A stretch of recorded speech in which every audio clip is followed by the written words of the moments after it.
We're here at Lake Region High School in Eagle Lake, Florida, to interview Lieutenant Colonel Reynolds. Let's go.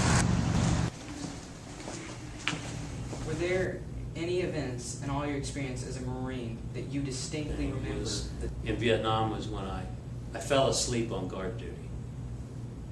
We were out in the middle of nowhere, in the middle of the jungle, and I was placed as a young 18-year-old guy out about 100 yards in front of everybody else. And my job was to stay awake so that they could sleep. And I fought it as hard as I could, but I eventually fell asleep. And when I woke up, I was terrified. I was absolutely terrified because I realized that because I fell asleep, I put their lives in danger. And I ran back to make sure that everyone was okay. And thank God, everyone was fine. Was there any frightening experiences in the Iraq War? In Iraq was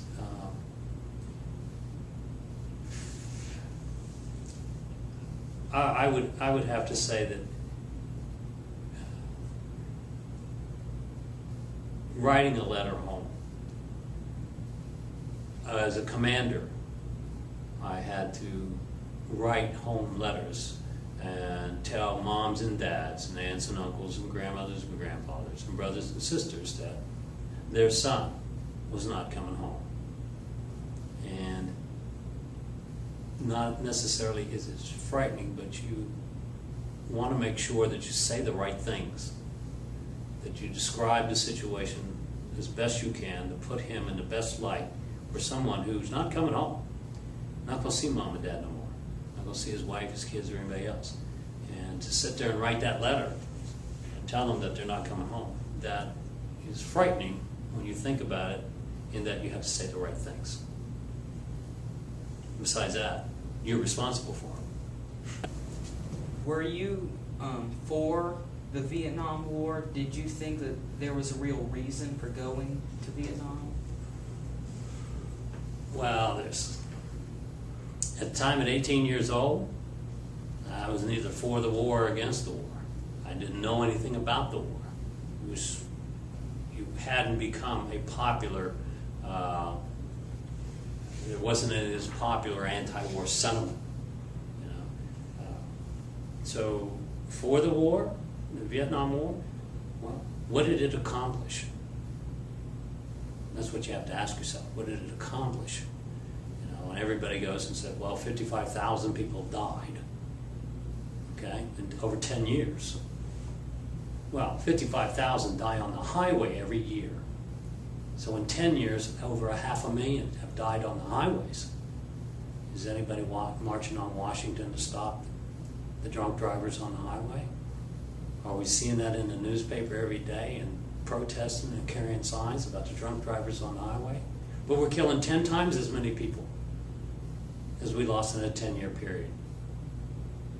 What happened during the war, Vietnam War? Every piece of gear that we had in the military's inventory was revamped, rechanged, and became new.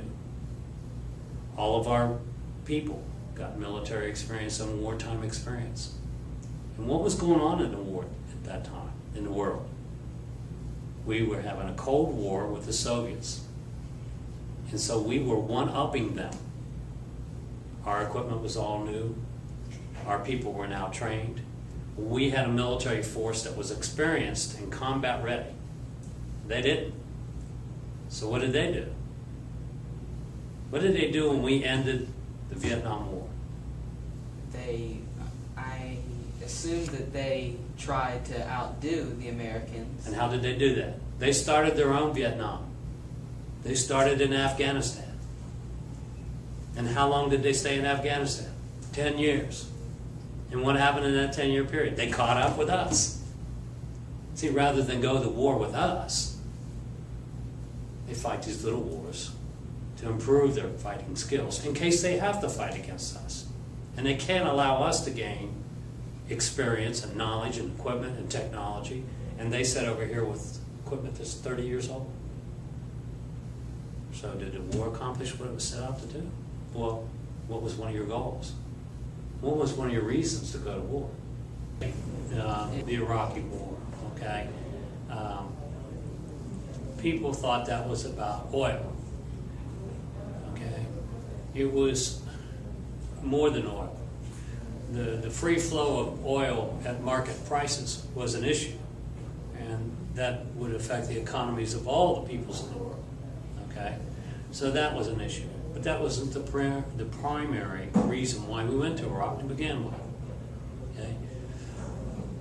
One place in the world where wars have been going on for thousands of years, religious wars, okay, was the Middle East. So we looked around and we said, which is the most progressive country over there, which would allow us to make inroads into these theologies. Theologies are ways of governing people through religion. Okay? The most progressive country at that time who had a theology was Iraq. They had a dictatorship. And they played on the people's fears of religion and religious authority to keep people in a line. So we said if we could sow the seed of democracy in that most progressive country, because if you've ever been to Iraq or you know anything about Iraq, they are progressive in their thinking. They like Western computers, they like cell phones, they like cars, they like TVs, and they like our movies. So that was where we wanted to plant the seed of democracy, in hopes that it would take hold and expand throughout the region, ending these theocratic controls that these religions have over these people, and enter us into a world, of democracy. So that was the mission. And if you think about it right now, you have a country which has free elections. You have a country that has an open government. You have a country which has moved away from theocracy as a way of controlling people. And you now have the seeds of democracy shown up in that country.